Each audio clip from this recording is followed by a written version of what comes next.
All right, it looks like this thing's fired up. So, good morning or good evening. Oh my goodness, I'm so out of it. I don't even know what time of day it is. But good evening. David, I'm doing well. Thanks for asking. How are you? Let me just share this real quick. The Twitter, and then I'll YouTube post it. Then I will be ready.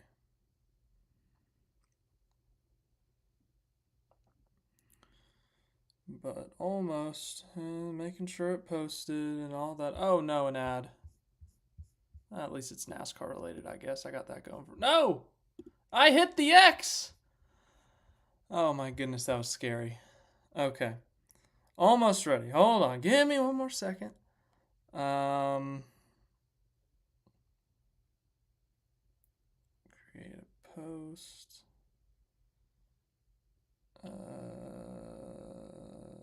Why is this not working? Okay. I'm going to turn my screen on so you know I'm here, but.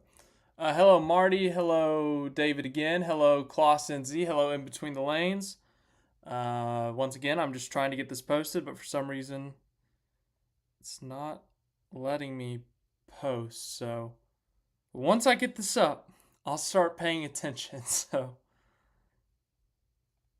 and that should be good there. Double check, make sure it posted. In 3, 2. Okay. It worked. Fantastic. Okay. Now I can get the comments over here. Pull that here. Ooh, no, not there. Oh no. I almost put it on my primary screen. But good evening. I said good morning earlier because I don't know what day or I know what day it is, but I don't know what time of day it is. But as I said, hello to everyone. Marty from Rockhampton. I think that's a Q. So I'm assuming that's Queensland, Australia. Yeah, COTA was fun. I had a good time. I got a new hat. Got to get a new hat every once in a while. I enjoy hats. Clausen Z, thank you. Thank you. In Between the Lanes, I will answer your favorite weekly question. We're going to look at some pictures that I took from the weekend, so I will answer your favorite question there. Denver, hello. John Murray, good day. Fantastic Priest, hello. Daniel Berry Sports Highlights, hi. Yeah, no, thank you guys so much for the support this weekend. It was obviously a great weekend. Any weekend I'm at the track is great. But to have access like that, so super thankful to COTA, some of the NASCAR, SMI people for letting me in. That's obviously a really big deal for the channel and whatnot. But just to have that access to collect some footage, talk to drivers and stuff like that, kind of learn my way around this thing. It's really good for the channel and whatnot. So it's exciting times for sure, but also just kind of making contacts and whatnot and trying to further extend it. So, but once again, COTA is a great facility. I loved every minute of it. It's, as I said, a great facility. It was a Formula One purpose-built track about 12 years ago, 13 years ago. So obviously it's tip-top shape. So it's a very, very nice facility is what I'm trying to say, even as a fan. But yeah, I love COTA. I've always wanted to go inside, see what it's like down there, and it did not disappoint. I had a great time. So yeah. Bronny Brony 24 ever. Hello. Hope you're doing well. Sean, hello. Thank you. Glad you enjoyed this weekend's coverage. David, your Monday pick was Zilisch for Xfinity, I hope. Obviously, Cup did not go as well. We will talk about that as well. Yeah, so some of our talking points today. Obviously, I did not do a race recap, so we'll kind of do a quick rundown of the race, look at the finishing results, talk about some of the significant standouts. We will talk about Zilich's debut. We'll talk about Ross Chastain. Ross Chastain is back, baby. We'll talk about the Fantasy League. We'll look at the point standings. We'll do our SVG recap. It'll be a little bit quicker. I only watched the race replay this morning, like the Fox broadcast, so I didn't get to do the SVG onboard video. I have not watched that, so it'll be a little bit quicker, but I got some footage from the track. I got some pictures, and yeah, I'll get to use some of that in the video, which is kind of fun, kind of exciting to do. And then we'll make our Monday picks. And then we have a segment after our Monday picks where I will show you guys some of my pictures from this weekend that I took with a camera that's sitting back there. You can't see it. I thought maybe you could, but you can't. Let's see. Oh, close with a Busch pick. Yeah, you were. He fell short, but well, ultimately didn't get it. Were you shocked that Busch had a better car than SVG yesterday? I don't know if shocked is the right word, but surprised for sure. I think, Vegas had SVG as the favorite. Everyone had SVG as the favorite. But if you had them losing, you more than likely had them losing to Larson, a Christopher Bell, who ended up winning. Maybe even Tyler Reddick. Maybe even Chase Elliott. Someone like that.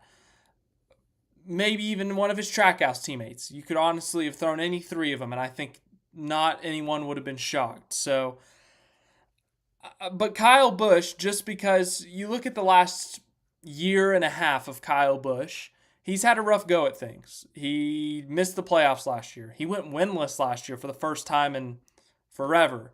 He had a couple close calls, though. Darlington, Southern 500, came oh so close to winning. Daytona came oh so close to winning. Kansas came oh so close to winning. So they've been inching towards that, inching towards doing better and kind of having that winning speed, but they haven't broke through yet like they did in 2023. So this is another promising sign for RCR, for Kyle Busch, that they are on the verge. They're on the edge. They have that winning speed, and also they have it at a variety of tracks. Super speedways, intermediates, road courses.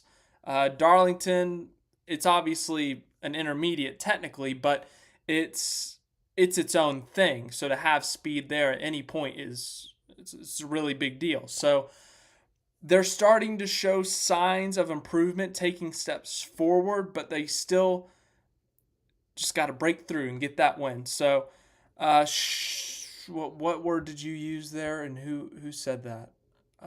Brony 24 ever. Shocked. So shocked isn't the word I would use, but I'm surprised. Shocked would be like a whoa, what?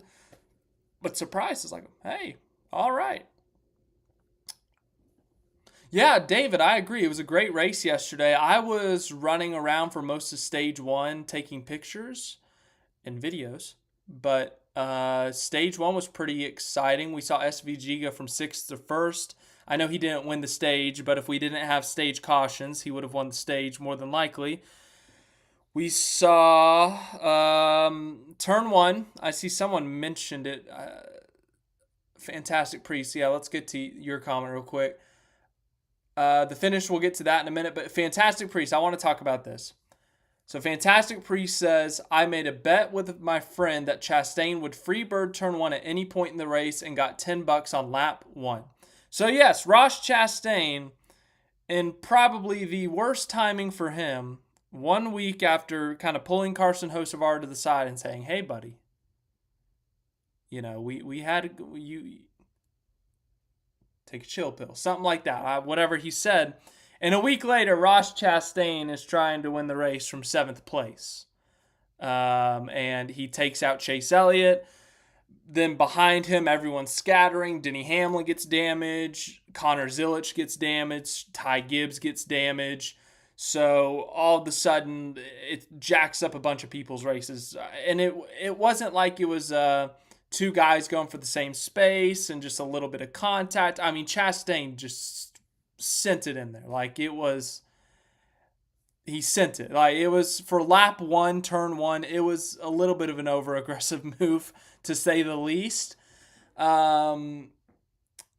that was an F1 race, you sometimes have to make that move because lap one, turn one is the race at times in F1, but this is NASCAR. We ended up seeing with the tire fall off that lap one, turn one was far from the race. So that was a very unnecessary move, in my opinion. But yeah, Ross Chastain's back, baby. He's sending it in. as deep as possible, wiping out a Hendrick car. Is Rick Hendrick going to call him again? Oh my goodness, if that happens, that will be wild. But yeah, that was a wild moment right off the bat. I was down on the front stretch. I posted that video, so I did not actually see the spin. Honestly, I didn't even know there was a spin until I went up the hill and had the speakers up there. And they said, well, Chase Elliott got dumped on lap 1. And I started, as the cars came by, I was like, oh, he's not in first. He's not in second, third, 18th, 20th. And I was like, oh my God, he's behind Cody Ware and like dead last. Okay, he really did get wrecked. The only thing I knew was Zilisch, because Zilisch was so far off the pace and he came into pit road. So, but yeah, that was lap 1, turn 1. Chastain sending it in there. Let's see it. I was hoping a tire pressure. Yeah, we'll talk Medmonds. We'll talk about SVG here in a bit. I got that tab loaded up right here with some interesting Twitter interactions from Shane van Gisbergen. Anyways, back-to-back for Christopher Bell, yeah. First driver to win 2 of the first 3 races since 2018 when Kevin Harvick did it. What happened to SVG? Once again, we'll get to that in a bit. Marty, Connor Zilisch. Let's talk about Connor Zilisch right now. So, unfortunately, we have to scroll all the way down here to last place. Connor Zilisch, 37th. You see Connor Zilisch, 37th place, his first ever Cup Series start, driving a Trackhouse car sponsored by Red Bull. It's a massive deal. It's Red Bull's first ever race back in NASCAR on a car, a primary sponsorship since 2011. Connor Zilisch is, right now, I would say, I think it's pretty safe to say, he is the highest regarded young talent prospect in NASCAR. And he's 18 years old. 18 years old, and he's making his Cup Series debut. And he showed speed throughout the weekend. Obviously, the Xfinity race, he puts it on pole. He has an early penalty. He has to go back to 32nd, drives his way back up through the field, wins anyways. Like, that alone was like, whoa. Like, just, if you were doubting his talent then, you can't really doubt it now. So then you go to the Cup Series. He qualifies 14th. He shows really good pace in practice on the single lap, on the long run, the medium run, whatever it was. And essentially, he never has a shot because he's involved in a lap 1, turn 1 incident.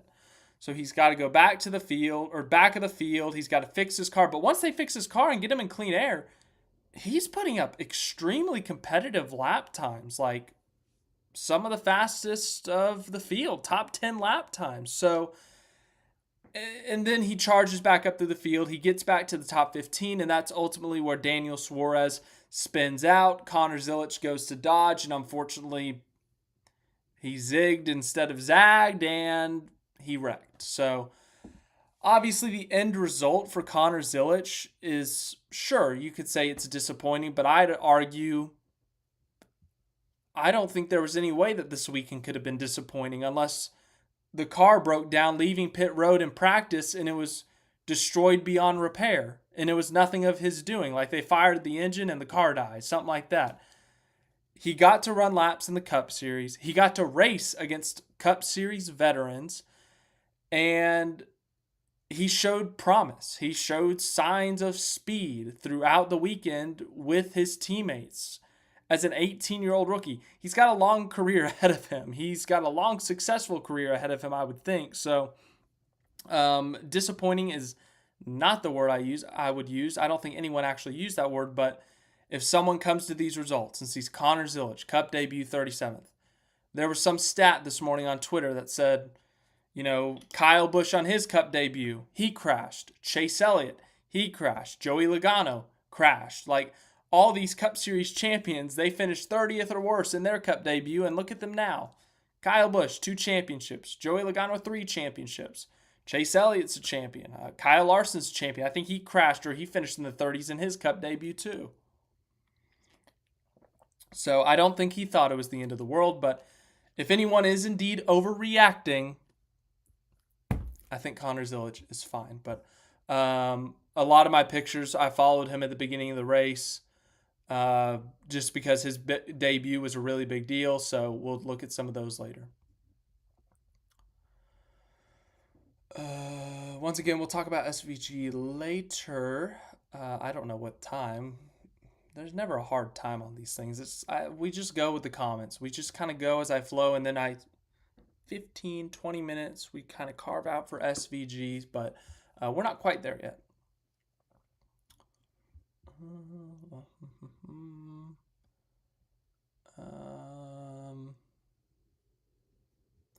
Yeah, Chase back. Let's look at the results here. Chase Elliott, what in the world? Gets dumped on lap 1, turn 1. Has to run an alternate strategy. I don't even know where he was running until 20 to go. 20 to go, they come in and pit, and he goes from like 25th to 4th. So these tires made for an incredible race because the tires were falling off. The tires were a huge difference. I mean, Christopher Bell and Kyle Busch had the best car all day. But Christopher Bell had I think it was 2 lap pressure tires, maybe it was 3, and that was the difference. Christopher Bell could do whatever he wanted. He could outbrake Kyle Busch. He could out-accelerate. It took him a long time to pass him because Kyle Busch was doing a great job of playing defense. But with those tires, it was insane. And that's what made the race great, in my opinion. Part of me is curious, with this softer tire, how would the race have looked on the long course? That is something I really enjoyed, the long course. But I can't deny it. I was skeptical coming in. I was not a fan of chopping up COTA. I can't deny it, though. That was a fantastic race. It was a fantastic finish. We had an exciting finish without people wrecking each other, spinning each other out, or pissing each other off. I mean, you heard Kyle Busch. He said that he was giving Christopher Bell every opportunity to dump him or ship him. But Christopher Bell didn't take it. He raced him clean, and he passed him clean, and William Byron saw that, and he gave Bell the same treatment, essentially. He said, I'm not going to dump you. I'm going to try to pass you clean, and if I can't, well, second place it is for me. So it was extremely refreshing after 2 straight weeks of controversy, 2 straight weeks of some wrecks happening and some post-race confrontations, to see a nice, clean race play out and a thrilling finish. And I honestly think this might have saved COTA. I don't know if COTA was on life support, but they don't have a deal for 2026. But that race was fantastic. The finish was amazing. The soft tire saved the day. And I think that was a good enough race that people are going to look at that. They're going to clap. They're going to approve. And they're going to say, hey, let's bring this track back for NASCAR. That's just my opinion, though. But coming down the list here, let's see. Was SVG the top rookie this week? Well, it's only him and Riley Herbst, so I don't see Riley Herbst in the top 5, so no. Or yes, SVG was the top rookie. Chase Elliott, yeah, we talked about that briefly. An insane comeback. Spinning lap 1, restarting that last restart in the 20s, and those fresh tires getting him up to 4th. Chris Buescher up here in the top 10, so consistent on these road courses. Won at Watkins Glen last year. Finishes in the top 10 almost every road course in the next-gen era at this point. Noah Gragson, what a great run for him. He was in the top 5 with a few laps to go before ultimately getting past. SVG had a couple lap fresher tires. Elliott obviously had fresher tires. Todd Gilliland, he was a part of that lap 1 incident. He had to drop to the back of the field, kind of sitting behind Chase Elliott's spun-out car. But he was able to rally for a top 10, so good for him. Good for Todd Gilliland. Alex Bowman's great COTA streak continues. He talked about that on Saturday morning. But he has a great track record here. He didn't want to see the track change. But hey, look. And Alex Bowman spun out like 2 times. He had a pit penalty. They had a mechanical problem at one point. And he finished 9th.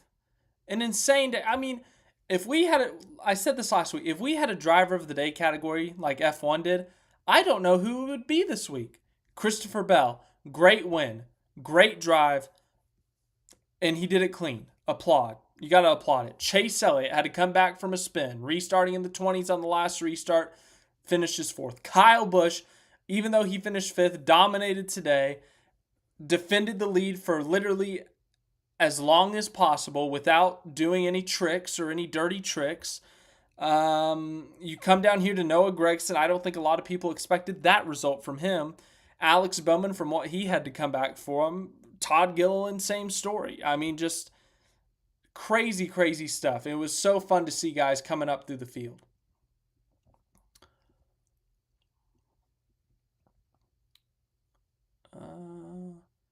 Will Larson and Elliott go winless this season? I highly doubt that, Jamie. Highly doubt that. The Todd father moved Chastain. Yeah, I saw that. I think he moved Logano. I think Todd moved Logano. I could be wrong, though. Brony24 ever says, I have a feeling that we'll see a movement of IndyCar drivers making some NASCAR starts, knowing that Catherine Legg is making her Cup debut this Sunday. Would expect McLaughlin or Ward soon. That'd be really cool. I would love to see either of them. I would love to see. I lost the comment word. I would love to see McLaughlin. I'd love to see Pato. I'd love to see Scott Dixon. Just, the success he's had in IndyCar. Joseph Newgarden, obviously he's won the last 2 Indy 500s. I always talk about it. I love international drivers. I love drivers from other series coming over to try out NASCAR. Whether it's someone from IMSA, whether it's someone from IndyCar, Supercars, F1, you name it. I want to see them in NASCAR at some point. I want to see how they stack up. I want to see how they can adapt to the NASCAR racing. So the last few years, seeing all these drivers has been thrilling. It's been the time of my life. Seeing guys come over. I never would have thought I'd watch a Supercars race. But now I did, because we have Supercars guys over here. And a bunch of you are Supercars fans. Who did we have? We had some random drivers. We had like Kyle Tilley over here. We had Mike Rockenfeller over here. We had Daniel Kvyat over here. I mean, just drivers from all different places and all different racing series. It's been super fun. So I'm really excited to see how Catherine Legg does. Once again, Phoenix is extremely random. Like, I would have guessed with her experience in the Indy 500 or on the larger ovals, or her road course experience with the sports cars, the endurance racing, I would have guessed, maybe COTA this past week, or looking down the line, what's our next super speedway? Daytona in the fall, or maybe the Brickyard 400, but Phoenix. I'm curious. I don't know. I didn't do enough research if she has like a bunch of experience at what's it called? Phoenix. Yeah, they had in the media center, they had the IndyCar race. I watched the last few laps of that. So congrats to Alex Palou. Let's see. Fantastic Priest. Okay, Fantastic Priest. I got to make a comment on this. So Fantastic Priest is talking about the camera work or the direction of the Fox broadcast. Look, personally, I think people over complain about Fox. Like, it'll be like the smallest thing. Like, there'll be a bug that flies in front of the camera, and it's like, how dare they not know that bug's going to fly across? And I'm like, what are we complaining about, people? Sometimes it's justified, and this is one of those cases. So I'm on pit road with a handful of laps to go. And the TV is basically showing the TVs at the track are basically showing the Fox broadcast just with the PRN radio. Christopher Bell and Kyle Busch are in this intense battle for the lead. Handful of laps to go, and they go into 15, side by side, fight for the lead. All of a sudden, we're staring at the back of grandstands, and everyone's like, "What just happened? Like, what are we looking at? Why are we looking at the back of the turn 15 grandstands?" And so I thought that was the camera from the track, and that was someone at the track that did that. And then I went back and watched the race, and I saw that was in Fox. And it gets worse. Okay, that was actually the worst part. I should have started with the other point. Kyle Busch and Shane van Gisbergen coming out of the pit lane at the end of stage 2. This is the fight for the essential lead of the race at the beginning of stage 3. Side by side coming out of pit road, they swap the future lead 3 or 4 times, and they're side by side through the S's. They're side by side heading into 6, and they cut away to show Fantastic Priest. You might be the only person who enjoyed this, or you and your fan base, I should say. They cut to Ryan Preece all by himself because he is leading and about to take the stage win, which I get. You want to show the stage winner. It's a big deal. That's a playoff points on the line. But we have a side-by-side battle, 2 guys crossing each other over, fighting extremely hard. the two best cars all day for what could be the lead and potentially the win of this race. Why are we cutting to Ryan Preece? Why? So yes, I don't like to over-complain about the Fox broadcast because everyone else picks up the slack essentially, but that was just extremely frustrating, and I really hope that gets fixed, because if that becomes a consistent thing, that is infuriating. Like, if that was the last lap of the race and that was the race when he passed, oh boy. Woo.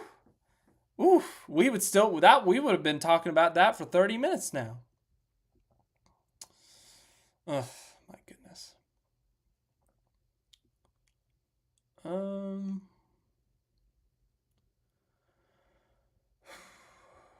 my goodness. You guys are doing great commenting, and thank you for being here. I'm trying to catch up on the comments. I'm doing the best I can, but there's so many, which is a good thing. I'm not complaining. This is great. I appreciate every single one of you.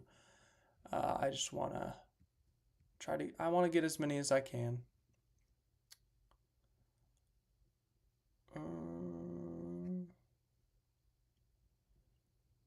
Marty says the shorter track distance works a treat. Yeah. Once again, I really didn't think this would work. I really had my doubts about the short track. I love the long COTA layout. I love COTA as a racetrack, as a facility. I love everything about it. And I thought we're overreacting to one bad race from 2024. The race itself was not great, but the ending was exciting. You know, you had Bell chasing down Byron on fresh tires. It was essentially a reverse of this year. And I thought we overreacted. I didn't know how to fix it because I don't know what I'm talking about. But I thought we had overreacted. We chopped up COTA. We were going to have a stinker of a race, and then COTA was going to be gone. But I was very wrong. This was a fantastic race. The short course worked fantastically. The softer tire made the racing incredible. We saw a great race. Can't deny it.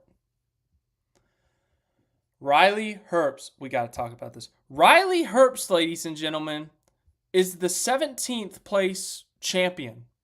He has finished 17th in the last chance qualifier at the Clash, 17th in the Daytona 500, 17th at Atlanta, and well, would you look at that. 17th, Riley Herbst.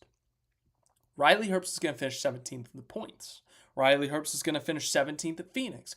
Riley Herbst is going to finish 17th at the Brickyard 400. He's going to finish 17th at the Coke 600. He's going to finish 17th at the race at Texas Motor Speedway.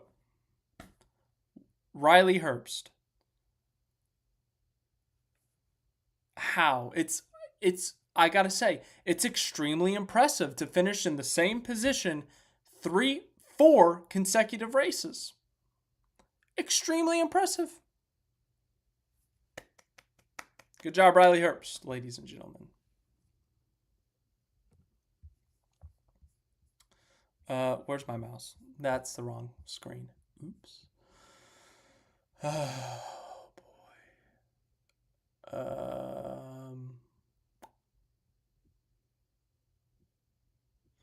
Micah Brown, Chase Elliott. Chase Elliott fans always give Alan Gustafson crap. Like, I'm an Alan Gustafson defender. I think he gets overhated. But yeah, he made a great call at the end of the race there. That worked out fantastically for them. If it's a popularity contest like an F1 most of the time, then Bushra. Well, fantastic Priest. Yeah, it's a fan vote, and it's become a little bit of a joke, honestly.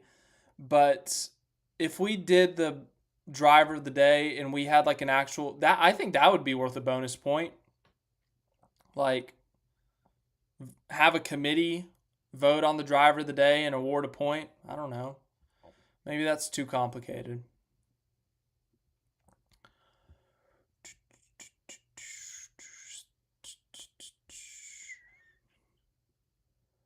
Bro, yeah, I haven't seen Catherine Legg's paint scheme yet this week. I saw the teaser, but I haven't seen the actual paint scheme yet. Cut the audio for a whole lot. Yeah, fantastic Priest. I did see that. They cut to the radio instead because you heard Boyer. He went, ugh, like in disgust. I would like to see Connor Zilisch in supercars. He would make half. Denver, Connor Zilisch, in NASCAR, we got him for now. So maybe we can give him to you for a race or two, but he's ours. He's NASCAR's. He is ours. Mintox Ace, it's race 3. My friend, they got it. You got to give him time to develop. The driver crew chief combo is extremely important. You can't come out here blowing up a driver crew chief combo after race 3, and they showed speed. We'll get to the SVG recap here in a bit once again, but they showed speed. They could have won the first 2 stages. They still ended up finishing 6th. They scored the second most points on the day. Sure, they didn't win. More than likely, they're going to have to win a road course to make the playoffs. That's the reality. But it's a great start. They showed winning speed early in the race. As the race went on, they faded a little bit. They got stuck in traffic, a couple bad restarts, which we'll talk about. But, hey, you got to give them some time. That's all. I guess that's what I got to say on that. The long configuration of COTA is good for Formula 1, but the national configuration at COTA is the best for NASCAR. Denver, that's the thing. Technically, if you want to be really technical, that was not, believe it or not, that was not the national layout. The national layout cuts in at about turn 4. At turn 6 is when this is a new layout that has never been run at COTA before. So COTA, fact, here's what I'm going to do for you.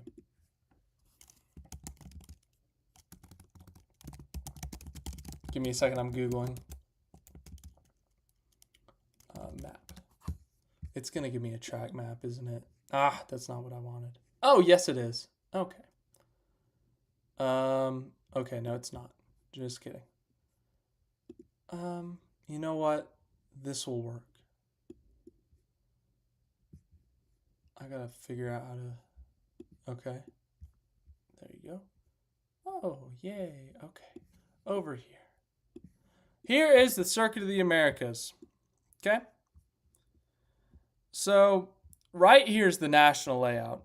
All right, is everyone looking? I think I got the comments up there. Here is the national layout. You come up, okay, it's not turn 4, it's turn 6. Apologies. But you turn right here. The layout we used, we come up to the end of turn 6, and we cut through this straight shoot versus doing this little weird kink. Is that even considered a chicane right there? Onto the backstretch. So we run a little bit longer on the backstretch coming down to turn 12. And okay, so Austin Dillon talked about this. A few other drivers talked about this. No one knew what we were running this week. Some maps had us cutting the corner here. Some maps had us coming all the way up to turn 7 and running like this tight hairpin on here. Some had us like coming up and then kinking out. Some had us like doing some weird cut off, and we ended up just going like here. But this is the track layout. You go up 1, down the hill, up through the S's, around turn 6. And the thing is, I see a comment about track limits. Nobody knew the track limits either. So once we get that cleared up for next year, that'll be great. But essentially what you could do, and I wish someone did it, because according to the logic, turn 6, you could take as wide as possible this way because you're taking the turn and not shortcutting it. So could someone have essentially gone 3, 4, 5, and then 6 just cut straight and then turned? Like rather than take it on the curb and then cut the corner up here to get to 6A, could you have just gone straight from turn 5? Like would that have been legal? Just a question. Anyways, say goodbye to the map, everyone. Map is gone.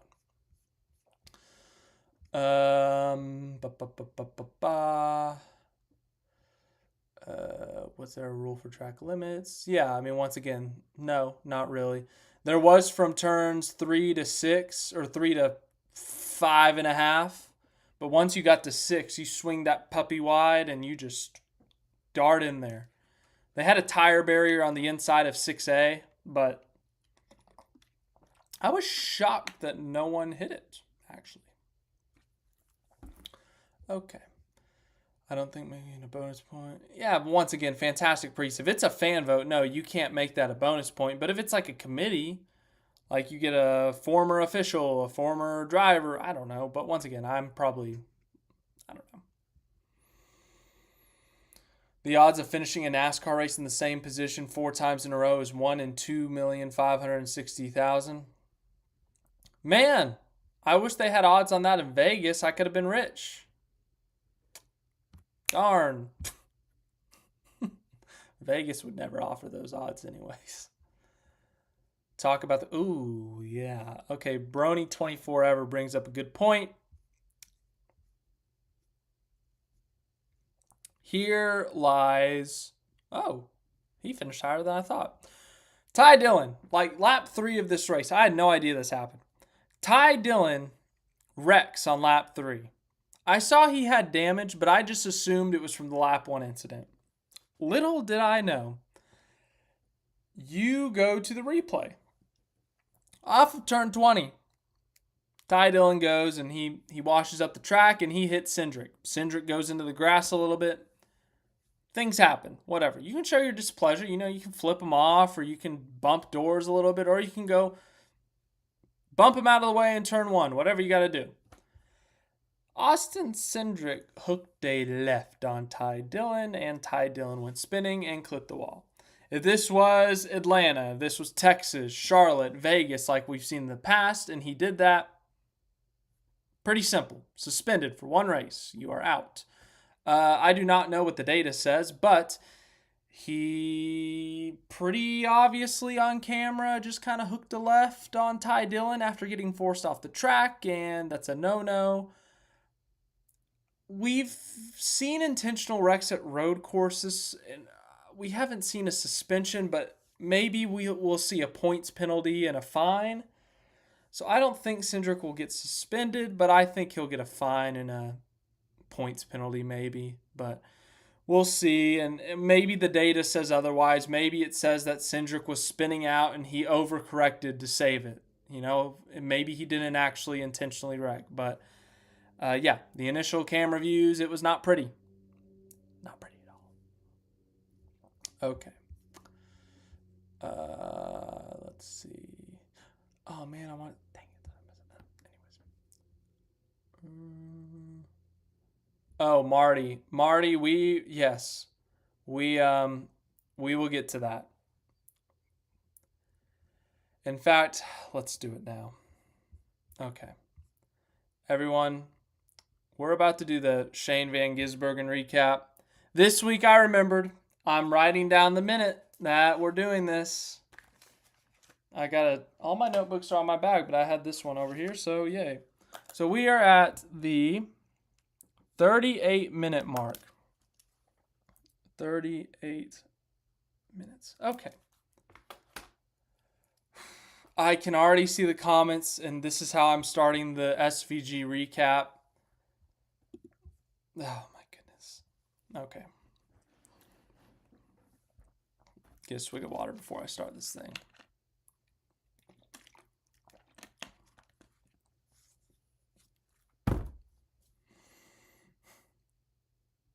Corey LaJoie is a freak. Look at this. This is just disturbing on so many levels. All right, we're here to do the weekly Shane van Gisbergen recap. We now do this on Mondays because the Sunday race takes priority. And also, I was at the track yesterday. I was at the Circuit of the Americas. Got to do some coverage there. Got to, follow the race along. Took some pictures. Actually talked to Shane van Gisbergen before the race. That was neat.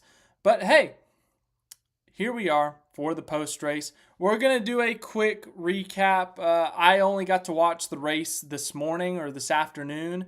And... I didn't do the normal, go on his radio, go to the HBO Max live stream. I got an itch.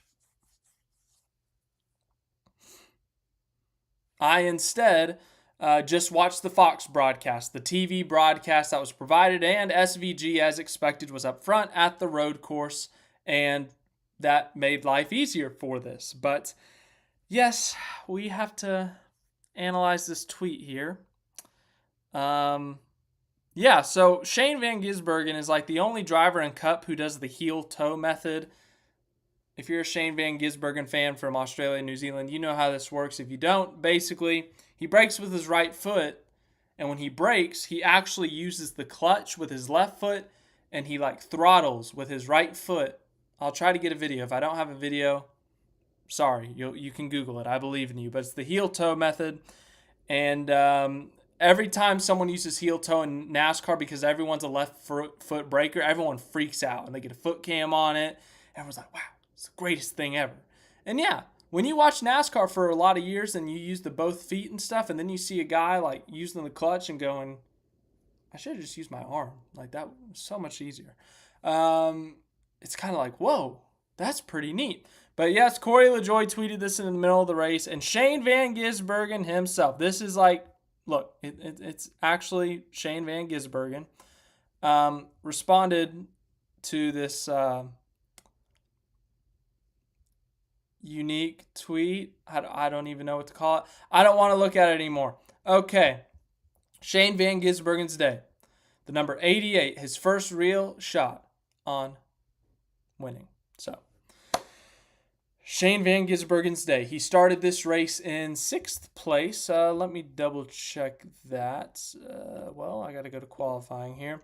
Qualifying, yes, 6th place. He started in 6th place in this race. Quickly was able to make his way up to 3rd or 4th, thanks to his teammate Ross Chastain, who kind of spun out Chase Elliott. Anyways, SVG was able to make his way up to the beginning, or the front of the field. Sorry, not the beginning. The front of the field. He took the lead in stage 1 from Tyler Reddick, the pole sitter. SVG was able to lead for the second half of stage 1.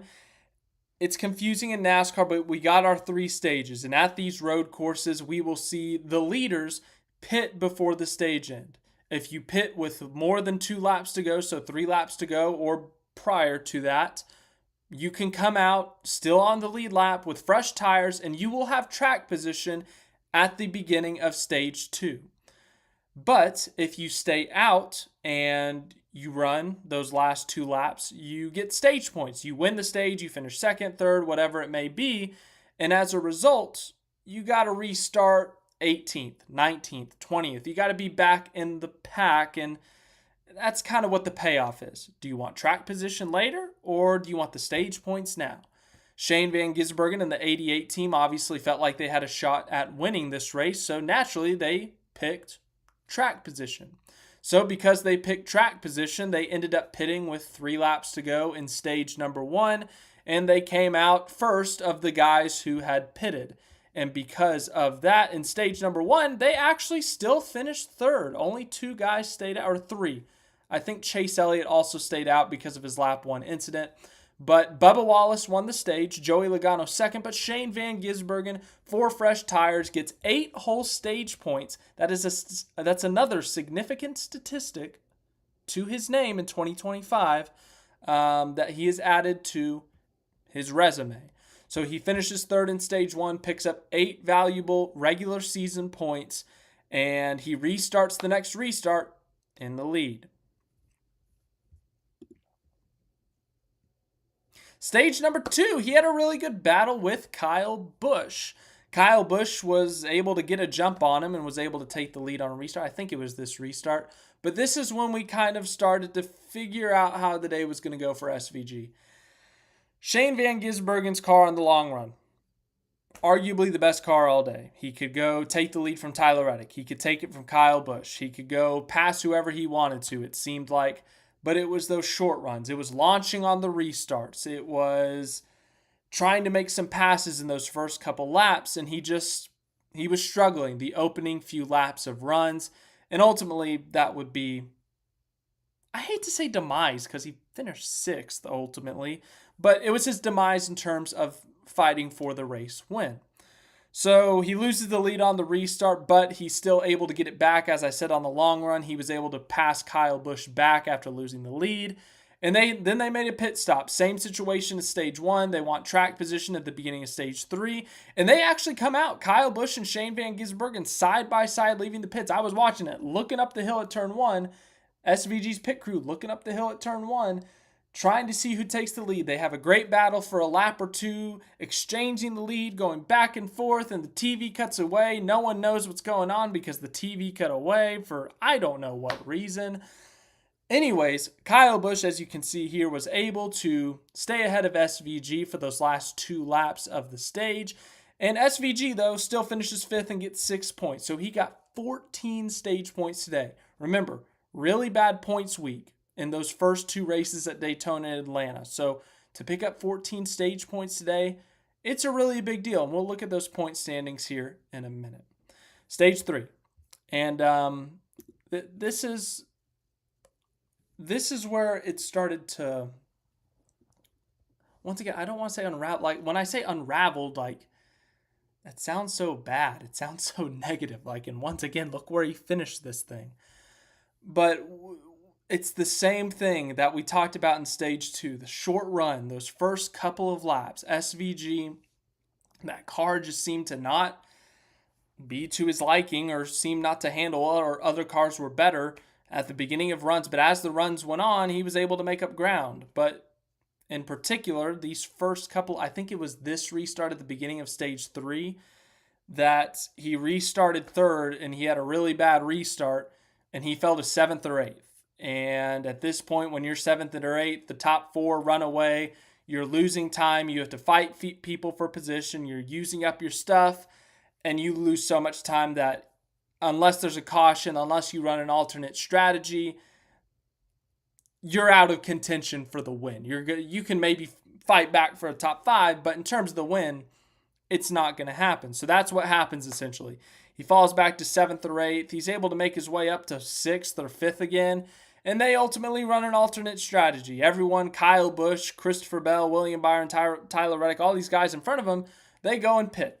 SVG runs an extra 6 or 7 laps. They burn up the tires, use it up, and they go to pit with about 23, 24 laps to go, and they get their last set of tires, or they pit for the last time today or yesterday. Shane van Gisbergen, as a result, he has fresh tires, and just a few lap tire difference this weekend made a really big difference. The tires were wearing this weekend. Christopher Bell had 2 lap fresher tires than Kyle Busch, and as a result, he was able to chase down Kyle Busch and essentially come back and win the race. Well, with 6 lap fresher tires, imagine what you could do. And here's what he could do.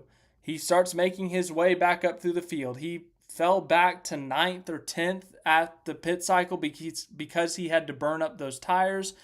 And, hey, he made his way up to 8th, 7th, 6th. And at the time of the caution, he was in 6th place. 18, 17 laps to go. There's a caution. There was a restart with about 15 to go. And this restart, this was his best restart of the day, I would say. He was able to kind of split the middle of AJ Allmendinger and someone else on the inside. But the problem is, you can go 3 wide on turn 1.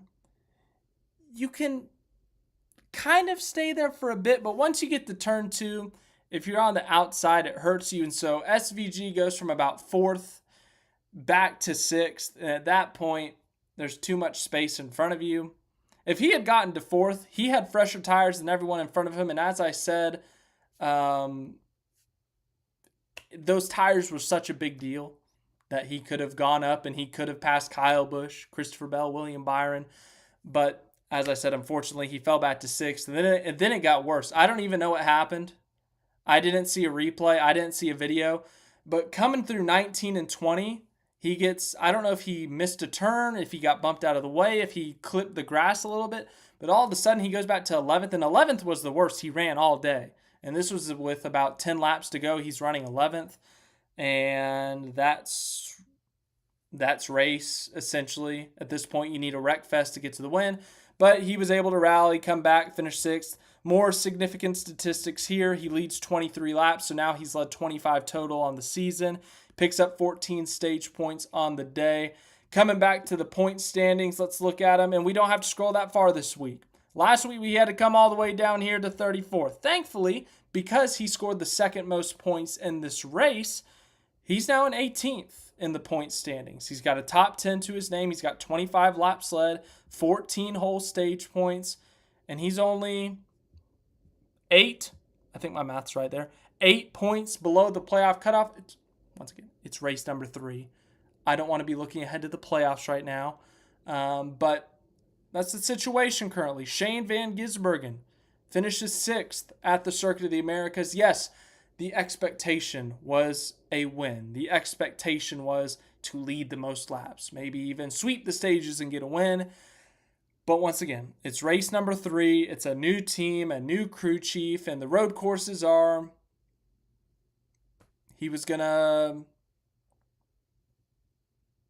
the expectations, I should say, were that he was going to win. The odds showed it, but ultimately, sometimes the odds, they don't always work out. But still, as I said, race number 3, it's a great result. It's a 6th place finish. They led a bunch of laps. They were up front for a good chunk of the race. Just that short run speed kind of killed them. Those restarts where they kind of got jumped, didn't have great restarts. That ultimately cost them when it came to the final result of the race. But still, as I said, good result. Top 10, led some laps. But yeah, so I guess that's the end of this recap. Once again, I don't think that was as in detail as I have done the last couple weeks just because I didn't listen to the radio or the race recap, the race radio recap video live stream thingy on HBO Max. But that is the SVG recap this week. Happy to be at the racetrack. Hope you guys enjoyed the videos and pictures I sent or put up above. I'm on so low sleep right now. Words are hard. I didn't even tell you what track we were at. Apologies. I could have done better this video, I'm sure, but Circuit of the Americas, road course in Austin, Texas. We did not run the F1 track. We ran an abbreviated track. It was 2.3 miles, which is equivalent to 3.7 kilometers. That's your basic track info. So, once again, SVG 6th at the Circuit of the Americas, scores 14 stage points, leads 23 laps, and gets his first top 10 of the 2025 season. We move on to Phoenix next week. Thank you for watching this video. I hope you enjoyed. And as I said, I'll see you at Phoenix. Okay, I think that's it. I don't know if I missed anything there, but hopefully not.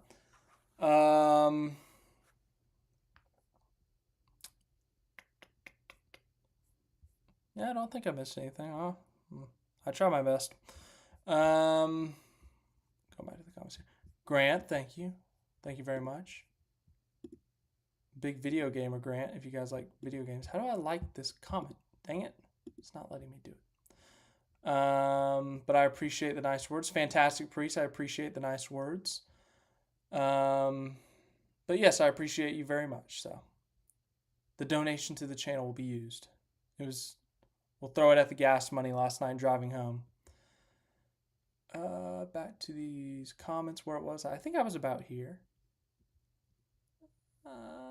Yeah, that's where I was. Aiden, welcome. Hello. What was the number 1 doing at the first corner? Dude, I don't know. He was sending it. We're going to put it down as he was sending it. How about that? Did I say that the throttle was on the left, Fantastic Priest? I meant the right. You got the... Okay. I'm looking at the camera. This is my right, okay? If you're watching this later. Gas pedal, brake pedal, clutch. There. Now I feel smart again. Kyrie Irving got hurt. Ooh. By the way, Kyrie Irving I think he was born in Australia. Fun fact of the day. Did he actually get hurt? Oh my God, that franchise can't catch a break. Let me check.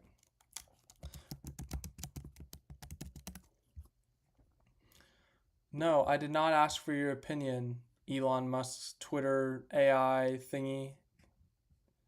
Oh yeah, he sure did get hurt. Well, that sucks. Hopefully he gets better. Okay, back to the live stream. This is let's see.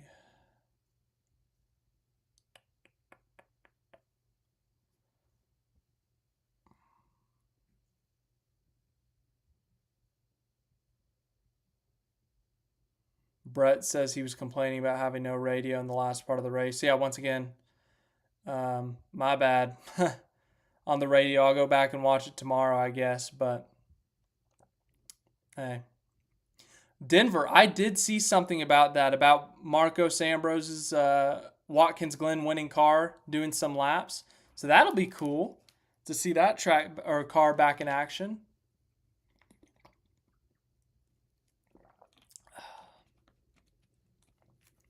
Let's see here. Oh, Klaus Enzi, right as you bring it up. I was about to go there. We got the fantasy standings. Guess who still sucks? Me. I still suck. Let's go to our race results. I had SVG in my lineup, and I thought, hey, second most points on the day. Woo. Good for me. No, I finished freaking 20th.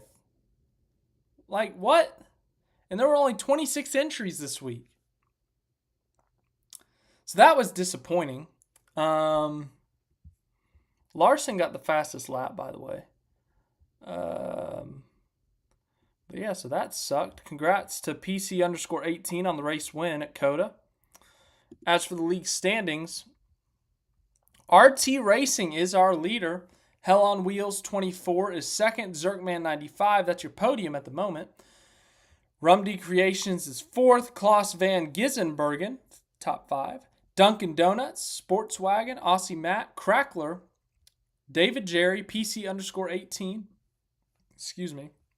Jamie, lifelong Lugano fan. Zero Apex, Fantastic Priest up there in the top 15. Oscar Dave, Matt Smith 53. Our defending champion, Dan the Jets fan. The championship hangover is real, my friend. 17th.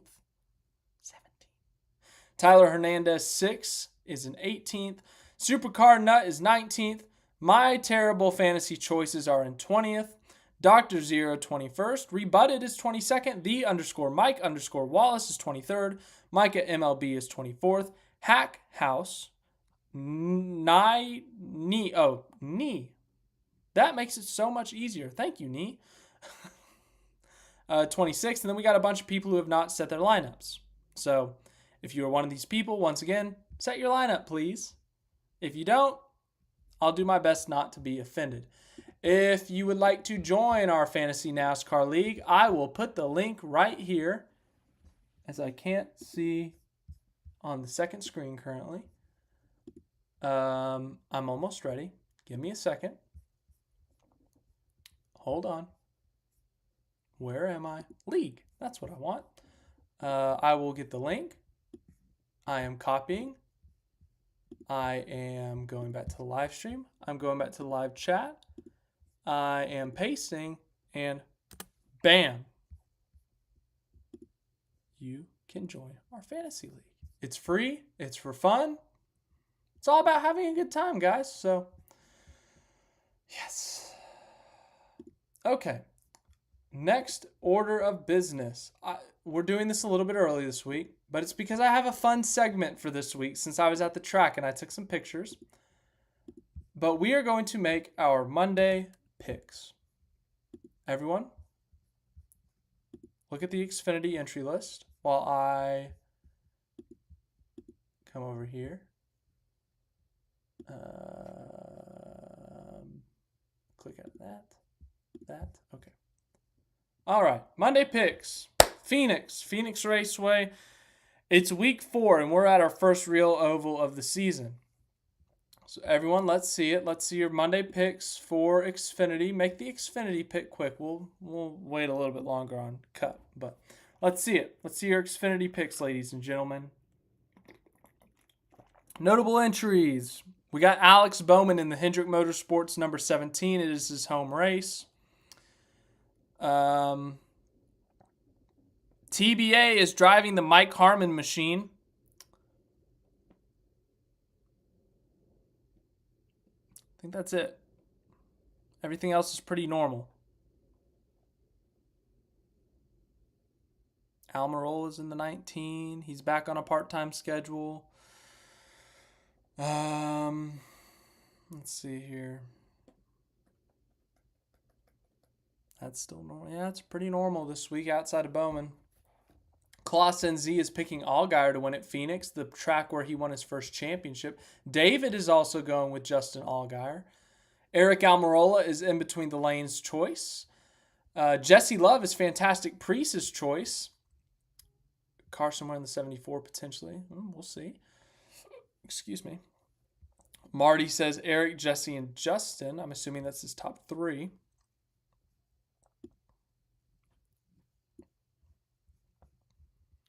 He was fast in the spring last year.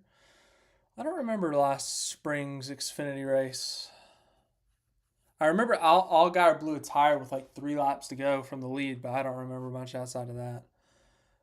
Denver has Allgaier in Xfinity and Cup, Logano, Blaney, or Cindric. So Penske, this is a Penske track, so makes sense. Probably safe bets there, Denver. I think Bell is the odds-on favorite, but I think all the Penske guys are like 15 to 1 or better. I think Logano's like 8, Blaney's like 5, and Cindric's like 13 or 14. Cindric might be a little bit longer shot, but I know for sure Blaney and Logano are 8 to 1 or better. I'm going to go with someone none of you have talked about. We've had a Jesse Love reference. We've had an Eric Almirola reference. Justin Allgaier. A lot of Allgaiers, though. I'm going to go with Alex Bowman. Home race. No logic. Just Bowman. Home race. Yeah.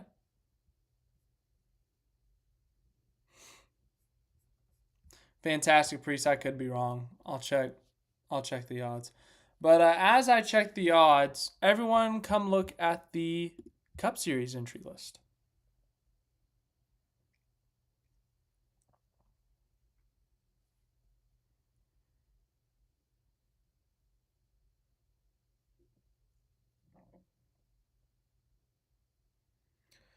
Okay, Phoenix.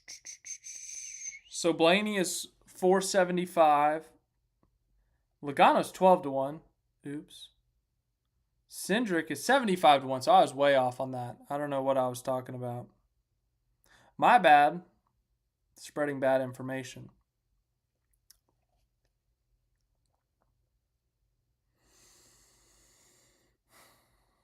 Apologies, but everyone make your Cup Series picks.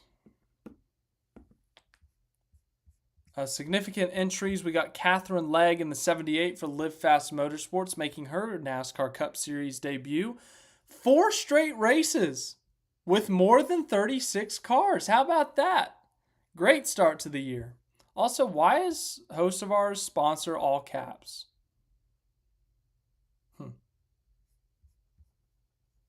Just a note. The random 17 car win in Xfinity. Yeah, like Charlotte last year or COTA last year.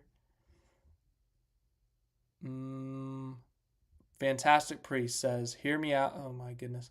Fantastic Priest is picking Cody Ware to win. You're not allowed to change it, Fantastic Priest. You're not allowed to change it at this point. Everyone else can change it, but not you. Cody Ware is your pick, Fantastic Priest. I'm holding you to that. In fact, Fantastic Priest, if you're so confident, you have to make that your fantasy pick this week. Yes, you do. Christopher Bell is Marty's pick. Marty's going for the 3-peat. Bell to get 3 straight. Wow. That'd be exciting for sure. Tyler Reddick is Klaus NZ's pick. William Byron is David's pick. SVG for a top 10 says Marty. Fantastic Priest, you'll do it. You'll put Cody Ware in your lineup. God, watch Cody Ware actually have a top 15 day. Score some stage points. That'd be something. Is he running the Arby's car this week? 51. Oh man, he's not running the Arby's car this week. Man. Arby's, people like to hate on Arby's. I can't hate on that roast beef sandwich. I know it's unhealthy as all can be, So I do my best not to eat it too much. But it's a good roast beef sandwich. Hate on Arby's all you want. I will not slander their roast beef sandwich.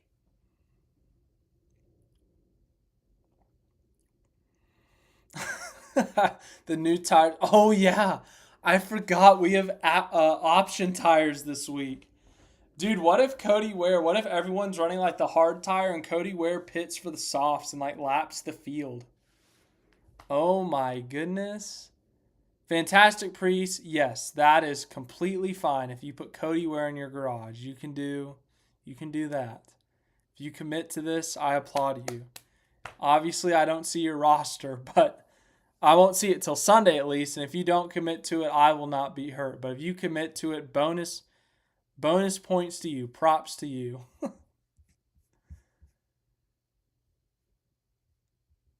Bell probably gets wrecked because no one in the Cups is. Okay, another note I want to talk about on Christopher Bell. I meant to talk about this earlier. And I put it in the title of the live stream too. But Christopher Bell, I feel like, in a sense, is kind of on a little bit of a revenge tour here.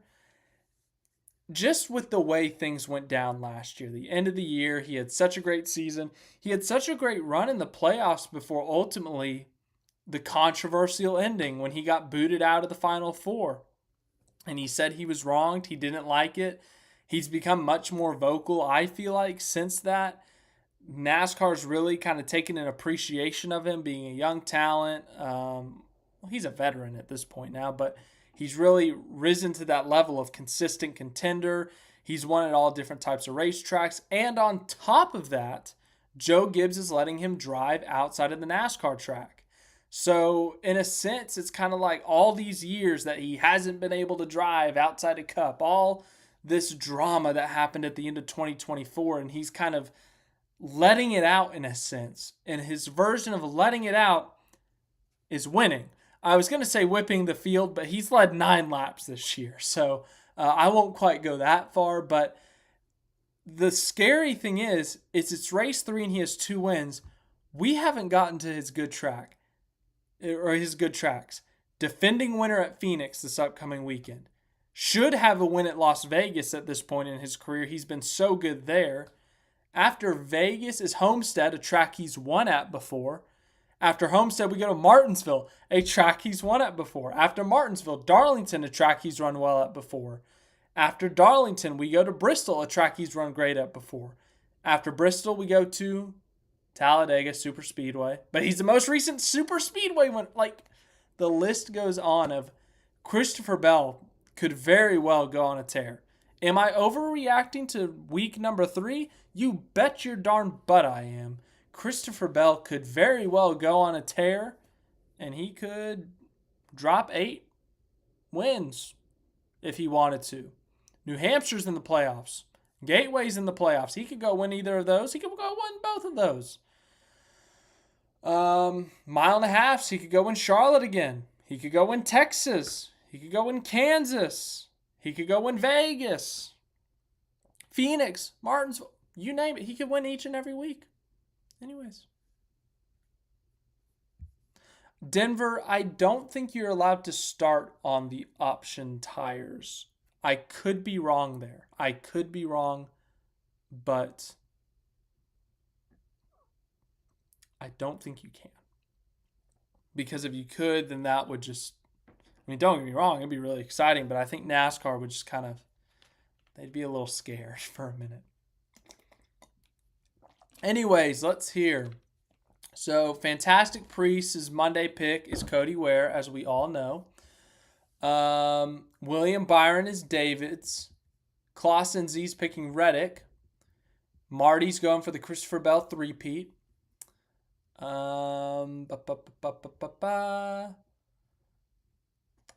Anyone else got their Monday picks? Also, I got... what the hell? Uh-oh.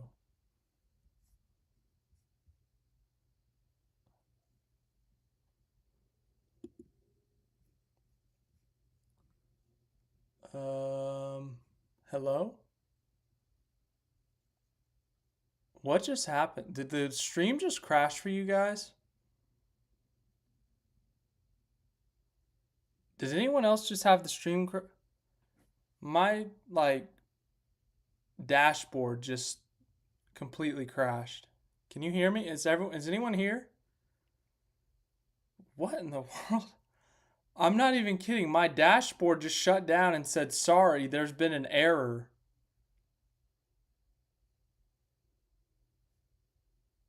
Oh my goodness, that scared the crap out of me. Whew. I almost didn't get to make a Monday pick. That's horrifying, guys. No, I'm just kidding. I would have been fine. I could have just made a community post.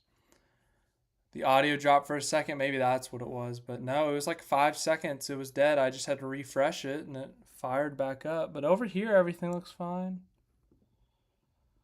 Anyways, that was freaky. Adam Butler says it's all good. Okay, cool. All right, I'll make my Monday pick for Phoenix.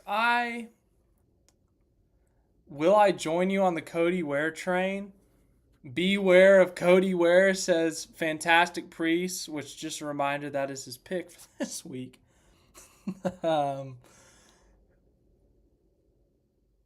Fantastic Priest. If Cody Ware scores a top 20 this week, I'll make it up to you. I don't know how, but I'll make it up to you for giving you a hard time for this. I'm going to go. It's our first real oval of the year. It's Phoenix. Option tire definitely adds kind of an element, an unknown. I'm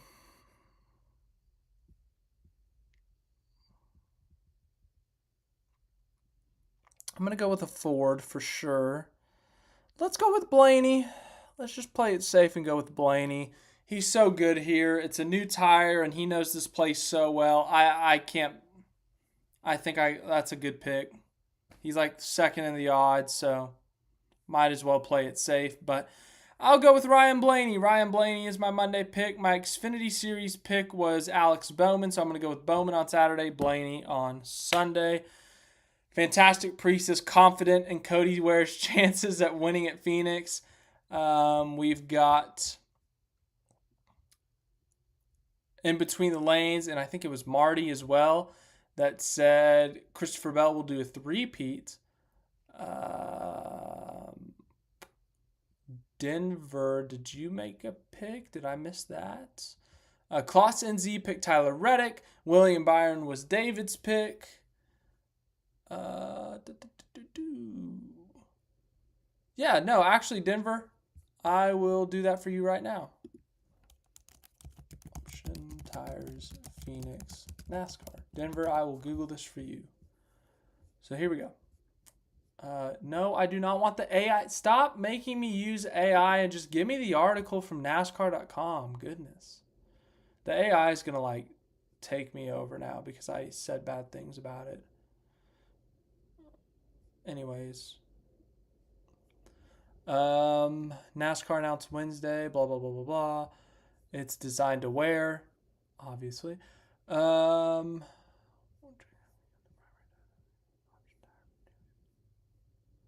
have one, but okay, so it says how many sets you have, but it doesn't say anything about the option tire at the beginning of the race. Okay, so Denver, to answer your question, kind of. They have 2 sets of option tires. They have 6 sets of the hard tire, essentially. Oh, okay. So this says NASCAR will not mandate when teams must use the tires. Teams can make their own call when they use the tires. So yeah, I guess they can if they wanted to. You can start off the race on the side. I mean, I don't know why that just doesn't seem right. I mean, this article doesn't directly say it, but it says you can use it whenever, but because like if you start on pole and you want to jump out and lap the field, why wouldn't you just start on the softs?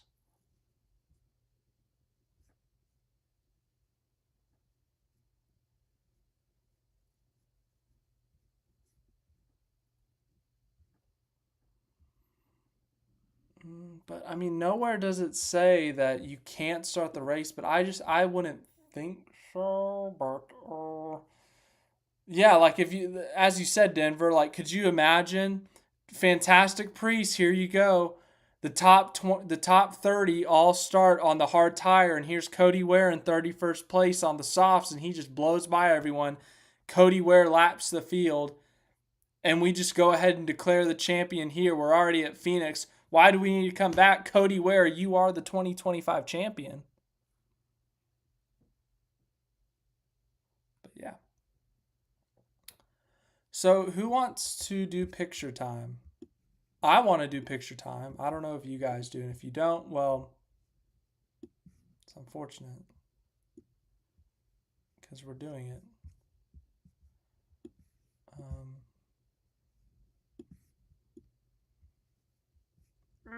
Get over here. Why are you being complicated? Oh my goodness. It doesn't want to come over. Do I have, okay, you guys give me a second. I got to figure this out.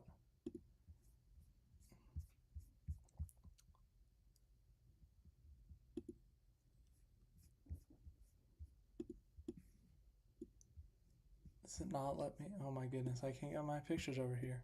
Oh, there we go. Okay. All right, pictures from COTA. We're all going to look at pictures together that I took with a real fancy camera. It's a little bit of an older camera, so it's not that fancy. But yeah, let's look at pictures from COTA. So there's Xfinity practice. This is Friday. By the way, this is something that really annoys me. When it imports the pictures onto the computer, it's not always in order. So some of this stuff is not technically in order, so you're just going to have to bear with me. Like you'll see a picture of Brandon Jones in turn 2, like 3 in a row, and then it'll go to like Shane van Gisbergen on Saturday in turn number 18, and then it goes back to Brandon Jones in turn 2 on Friday. So you just kind of have to bear with me on that. But yeah, these are the pits at COTA. And I am on the wrong screen. Oh my goodness.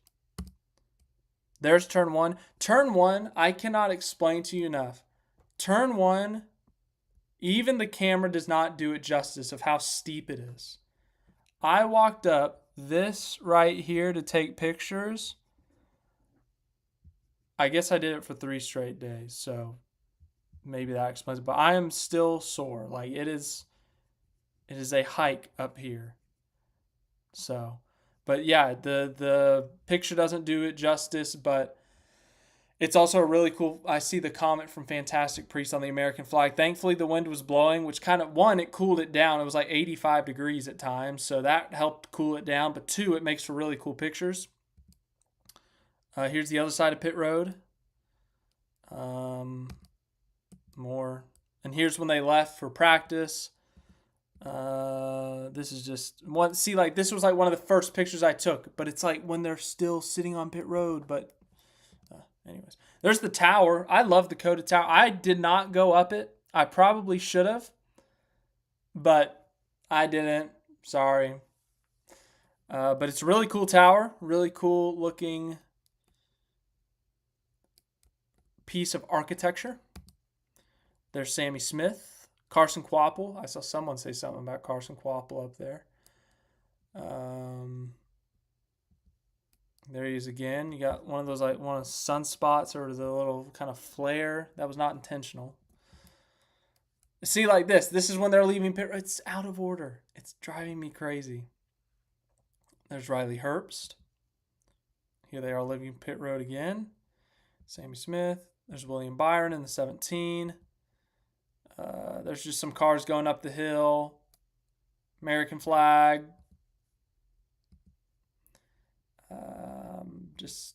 Some of this is random. Kyle Sieg parked right in front of me, so I just kind of had to guess. Like I was like, "Oh, he's here. Take a picture." Marty, good question. Some drivers they have like 2, some have 3. It just depends on the road course. But if it's on an oval, you usually only have 1. Unless it's at like Indianapolis where you can't see the whole track, then you have 2. Oh, so yes, on turn one, this is up at turn one. You can see the skyline of Austin, which is really cool. I think I pulled out the long lens and zoomed in at one point. I can't remember. But yeah, you could see the skyline. This is turn 19 down here, by the way, for a reference point. So I'm up the hill on turn one, and this is turn 19. Once again, just more pictures. More pictures of turn one, more pictures of turn one. Here's Brandon Jones in turn two that I referenced earlier. Justin Allgaier. There, you got the American flag. You got Allgaier up here. Ross Chastain in the 9. There's the eventual winner, Connor Zilisch. Dean Thompson. Zilisch again, Zilisch again, Zilisch again. I took a lot of pictures of Connor Zilisch. It'll make sense in a couple weeks, hopefully. Hopefully. Trying to do a story. Pit road again. Yeah, Marty. Yes. To come back here. So, Marty, you're asking about the spotters. You see all these people up here? Those are the spotters. So, yes, we were not allowed up there. That would have made a really cool picture, though. But, yes, those were the spotters. Where was I? Dean Thompson, Zilisch. Pit road, that's where I was. Sunset was really pretty. Here's the top of the COTA. I think this is when I pulled out the long lens. No, it's not. I lied. There's Taylor Gray. Taylor, right? I think it's Taylor. No, this is when I pulled out the long. Yeah, there's downtown Austin. Hook 'em horns. DKR is somewhere in here. In fact, can you see the UT tower? I didn't even look. I don't even know what side of Austin it's on. All right, this is turn 2. So there you see Parker Retzlaff taking turn 2. Corey Heim. I think this was the long lens.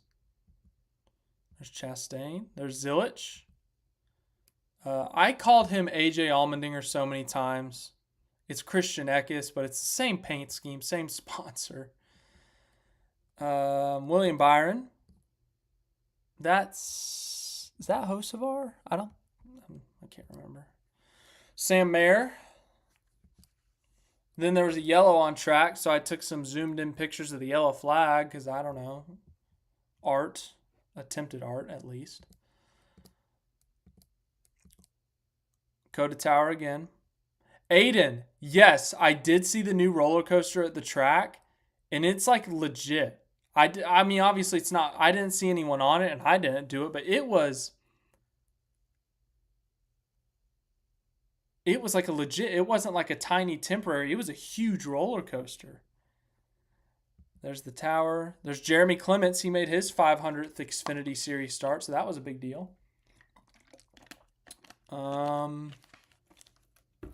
Coming back through here.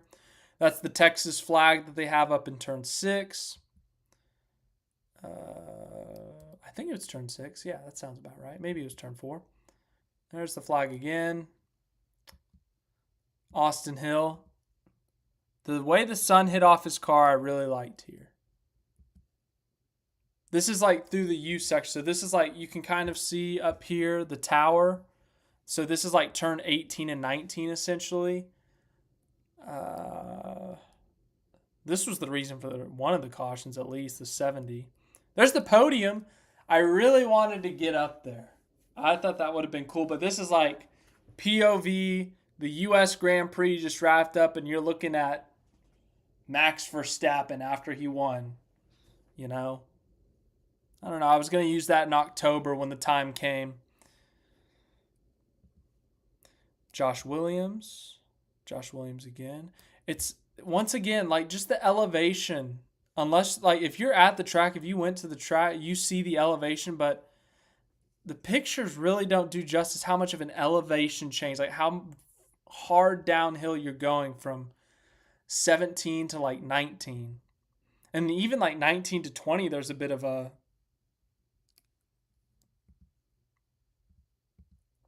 There's Clemens again. Preston Pardis. Sammy Smith. Try to get some of the sunset. There's Herbst. Nick Sanchez. 71. Jones, Jesse Love. I like that one. I think this is one of the ones I put. No, just kidding. It's not. There's Jeb Burton. And here we are. All right, we're to Saturday. There's Connor Zilisch in the Red Bull 87 with the American flag flying above the Austrian-based company's sponsored car. Once again, just kind of a picture of the track. So up here at turn 1. Turn 2. Here's SVG. There's Ty Gibbs under the American flag. Chris Bush of Prosper, Texas' own. I wish I got a picture of him under the Texas flag. There's SVG again and again. Oh, I went too fast. And again. And again. And again. There's Briscoe. Bowman. SVG again. And again. And again. There's Busher again. Prosper, Texas' own. Daniel Suarez, back when the car was clean. Eric Jones. Here's Tyler Reddick, pole winner. This is down at the Media Center. There's William Byron. And here we are, Xfinity Series pre-race. So, yes, this is Matt DiBenedetto because his middle name is Guido, I think. And Guido, Pete Stop from Cars. Aiden, I got your answer. I think SVG's doing 4 Xfinity races. They're all road courses. I think he's doing Chicago, Sonoma, Watkins Glen maybe, and then Mexico maybe. I can't remember. But I think he's doing 4, and I think they're all road courses. Yeah, in between the lanes. Yeah, all right. I'll go back to it just for you, in between the lanes. There it is. There's the Chase Briscoe scheme just for you. But as we continue on, Xfinity pre-race. There's the podium again. I was obsessed with this thing. I took 5 pictures of it maybe. There's Reddick again. Here is turn 17 technically, where you could get a picture of the cars and the towers. And then once again... Yeah, Fantastic Priest. I'm pretty sure his middle name, I'll Google it to make sure, but I'm pretty sure his middle name is actually Guido.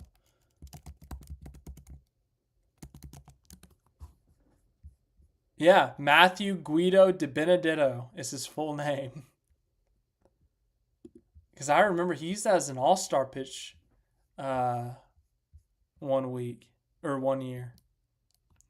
Do I have any Priest pictures? Let's see. I might... If not, the next race I'll go to, I'll get some pictures for you. Gold Guitars pick is Ryan Priest. There you go, Fantastic Priest. Gold Guitars pick is Ryan Priest. Aiden, he's racing for Junior Motorsports in Xfinity. There's turn 1. This is from turn 16. I just turned around. There's the tower.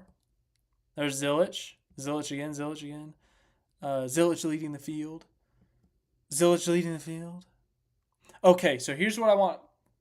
Look at Chris Wright, the number 5 car. Right here. All right, right here. So it's out of order. But we have this right here. Look how sideways he is compared to everyone else. He's still kind of sideways. Maybe I'm overthinking this, but that's Chris Wright. Just more random pictures. And then I got some pictures of guys going under the tower. Allgaier, Byron, Chastain, Zilisch again, Eckes, Quapple, Heim, Herbst, Creed. I almost said Custer. Gray, Austin Hill, Jones, 42, Smith. I think that's Hocevar in the 14. 31. Who's in the 31 this year? Xfinity, I'm bad at the names so far. You gotta give me a few weeks. Josh Williams, 44. Brennan Poole, maybe. 07. Here's Jesse Love pitting. Well, not actually pitting, but on pit road. Chris Wright, Zilisch, Sanchez had some damage. Decided to take some pictures of it. There you go. Blaine Perkins is in the 31. My bad.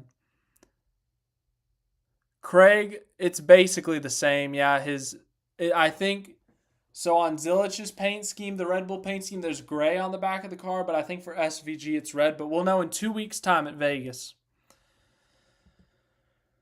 There's Zilisch again. I took a lot of pictures of Zilisch. There's Austin Hill on the front stretch. There's a flag again. Okay, I showed this to my cousin. He liked the picture. Not this one. Not this one.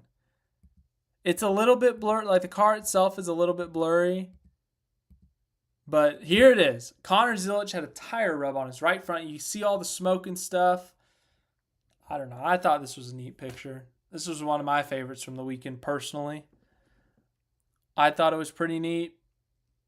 But as you can see, he had a tire rub from contact, which I did not know was from Corey Heim. Oh my goodness.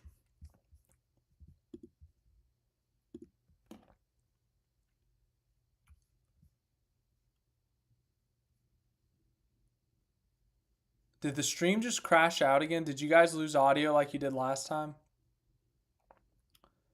Because it just did that thing again. It said it was my software, actually. But I got all green over here. Okay. Okay. Nee says we're still good. We're still good, says Marty. But okay. Hey, fantastic Priest. I'm glad you like this. But for real.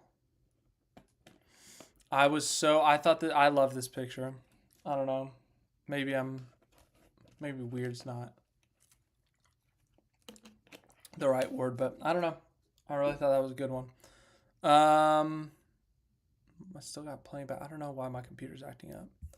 Once again, I'm on the wrong tab. 31, 16. 16's got some damage there. 41, 20. I kind of briefly went through and deleted some of these. Some of these I'll probably delete later if I don't like them. There's a 32. Josh Williams. What hat am I wearing currently? It's a Circuit of the Americas NASCAR hat. I got it this weekend. I needed a NASCAR COTA hat.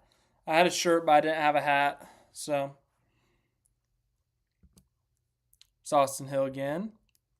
And again. Kyle Sieg. Yeah, fantastic Priest. I saw that Chris Wright. Yeah, he's had a rough start to the year, to say the least. I really like this one of Taylor Gray because it's like one of the clearest pictures I have of a car that's going like right down the straightaway. You're like fully focused in on it. I liked it. WeatherTech must be laughing all the way to the bank with it. Well, they've been really expanding their promotional game because they've been sponsoring Trackhouse drivers. I remember Zane Smith was sponsored by them in the Daytona 500 last year. Obviously SVG and Zilisch, and then also just commercials. Like they had a Super Bowl commercial. Zilisch again, Austin Hill again. There's Carson Kvapil. And then here's some Victory Lane photos. I had my phone and the camera, so did some multitasking. Some of this also is, I think this is the album, so it might be all camera, but if we get to videos, then it's also my phone. Victory Lane photos. I took some pictures of all the crew guys because they looked so happy. And I figured they should be allowed to get their pictures focused in on them. So there you go. Look how happy they all are. There you go. More Victory Lane pictures. I think this is what I used for the thumbnail of like the behind the scenes Victory Lane Connor Zilisch win. I can go. I got my own channel up right here. Oops.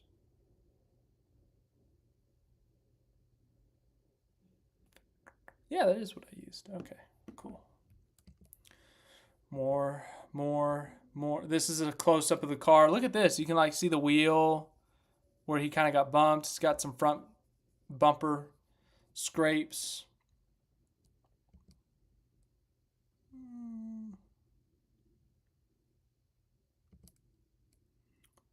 And then I think that's Zilich's mom.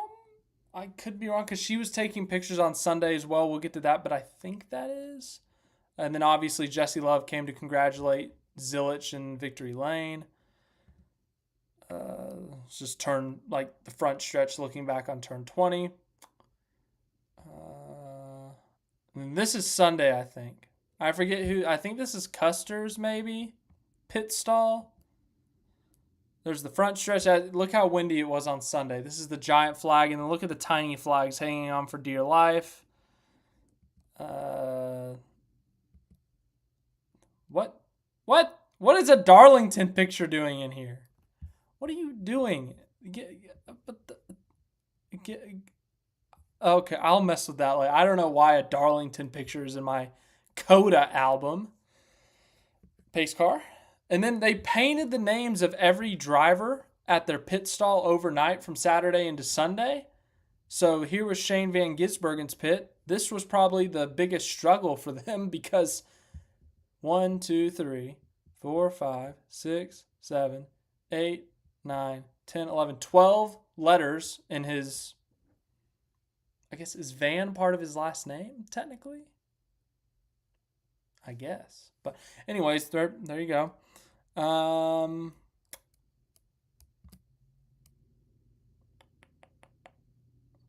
Well, I mean, Marty, I didn't really do it justice with the angle. There is a space between the N and the G. And then here's Zilich's pit. There's Tyler Reddick, the pole sitter. Red Bull, once again, I'm hoping to explain this later, hoping it adds up and actually comes to fruition when I can explain it. But a lot of Red Bull pictures incoming. I don't know. I thought this was neat. American flag flying pace car, even though it's a Japanese car. I did not see Mike Joy yesterday. Would have been neat, though. SVG's car getting pushed out to the grid. And then, okay, this is hilarious. I didn't get pictures of it because there were people standing in front of Gibbs' cars and then Allmendinger's car. But we had Celsius, Monster, and Red Bull all lined up in a row, which I thought was funny. So the Red Bull Monster rivalry is back. It's just like 2021 in F1. It's Lewis Hamilton versus Max Verstappen. Not quite, but, let me dream. Funny placement, Monster and Red Bull. It was Zilich's pit stall, and here's Ty Gibbs in the Monster car right in front of it. And then Red Bull once again on the back of the spoiler of SVG's car. Sponsorship on the spoiler. That's new this year, I feel like. Maybe it was there last year, but it's at least the last 2 years, I've never seen it like this. So Red Bull taking advantage. More Red Bull. Todd Gilliland. SVG again. Zilich again. Here's Kyle Busch. There you go.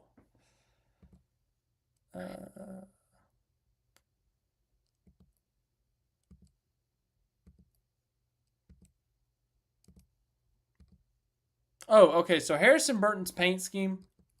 This is out of order again. But it's actually like a map on his car of all these streets. It's not just solid color. It's like a map. So I thought that was actually pretty neat because I think I rated that paint scheme pretty low preseason. So, yeah, neat. Bubba Wallace, Prosper, Texas zone. And then I thought that once again, just funny timing. Chase Elliott's on the big screen talking as Chase Elliott's car gets pushed to the grid. Just found it. The timing I found hilarious. This was in the media center. It's Jack Quaid, and I can't remember his name, but he ran track at UT. He was in the Olympics. He got a silver medal in something, in decathlon maybe. But he was the grand marshal, and then he did the green flag. He rode green flag. Arby's car. Once again.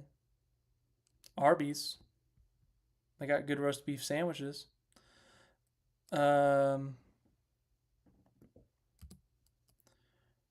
Harrison Burton's car. Once again, you can kind of see the street design back here. The maps.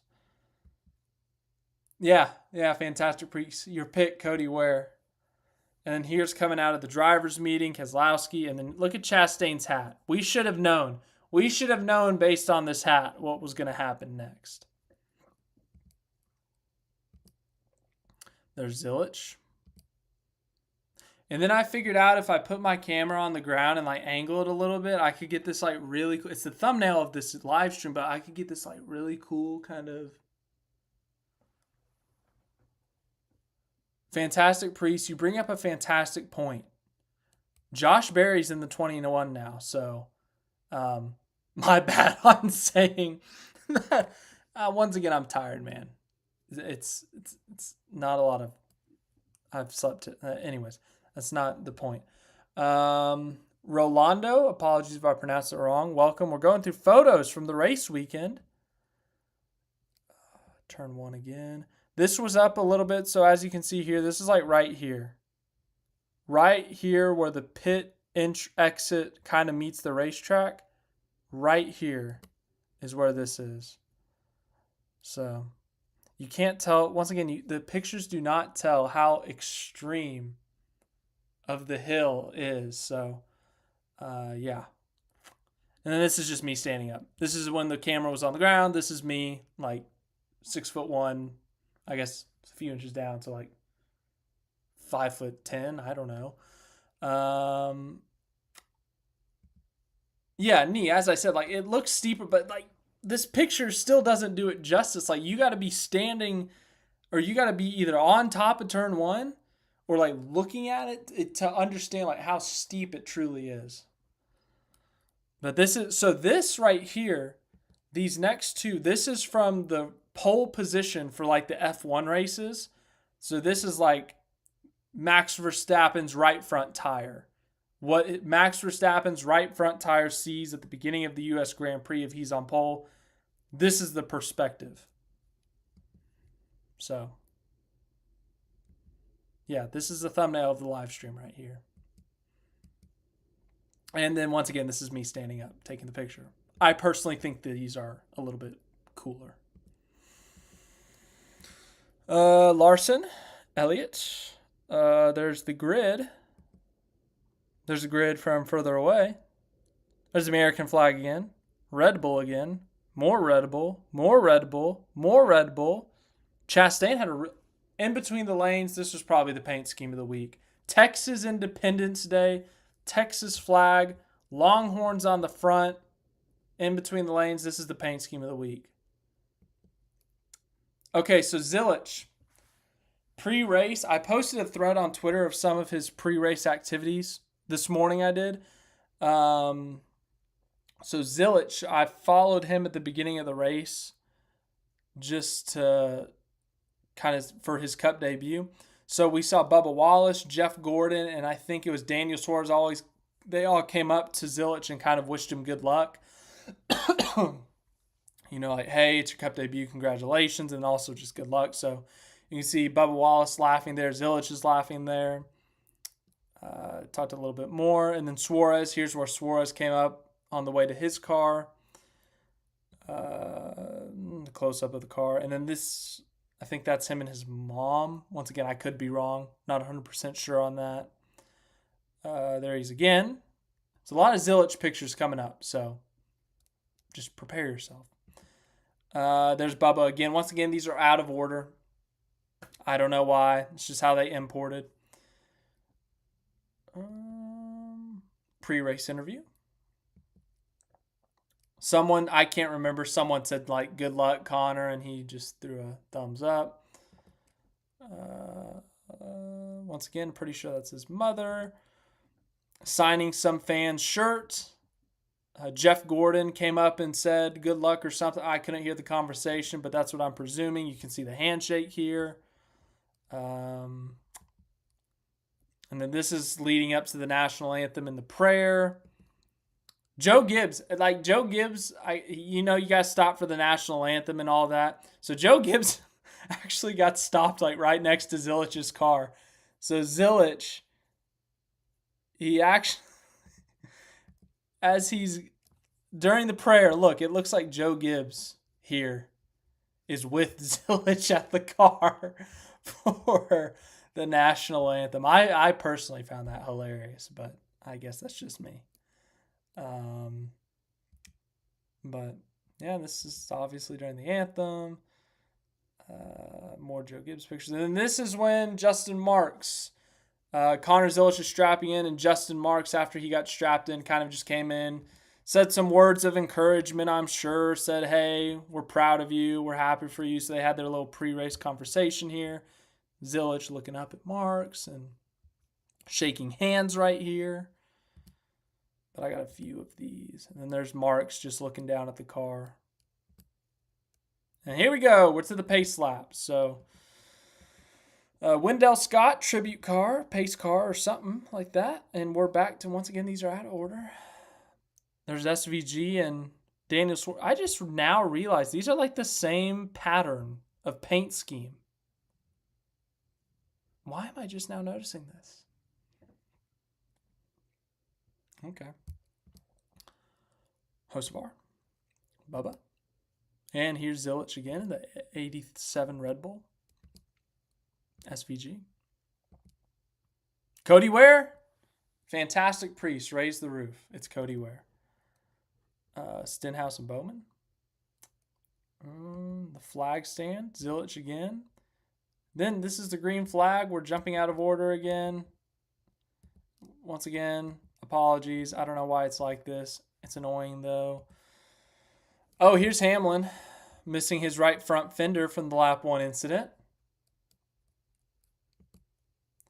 Hey, Fantastic Priest. I do have a picture of your goat. Look, there you go. I'll even zoom in for you.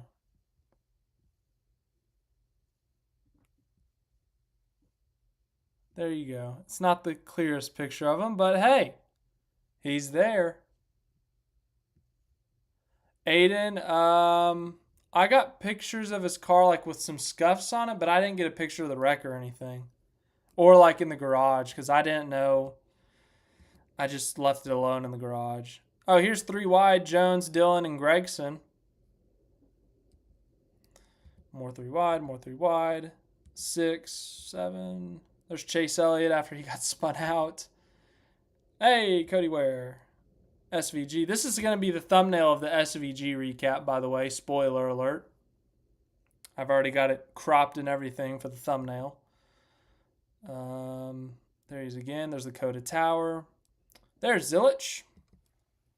And then here's when SVG was about to take the lead from Reddick. I got a few of these. There you can see him chasing him down. And then here, this is from, like, I had to crop this, so this is a crop picture, but this is Zilisch coming through the U section underneath the tower. So I think this is technically like turn 17, but it's like right as the Texas flag is like waving, and so I cropped it to that. I don't know. I really like this one. I thought it was neat. But here you can see the build. Like, you can see how much I had to crop it right here. Just leading up. And then Chase Elliott fixing his toe link after an incident or after something. Just a bunch of pictures from the pit stop. There's Chastain coming down pit road. Justin Haley. We're almost to the end here. Byron. Gibbs. Zilisch, kind of a pit stop. Here you go. Who was that asking? Aiden. So here's the left side all scuffed up and all that.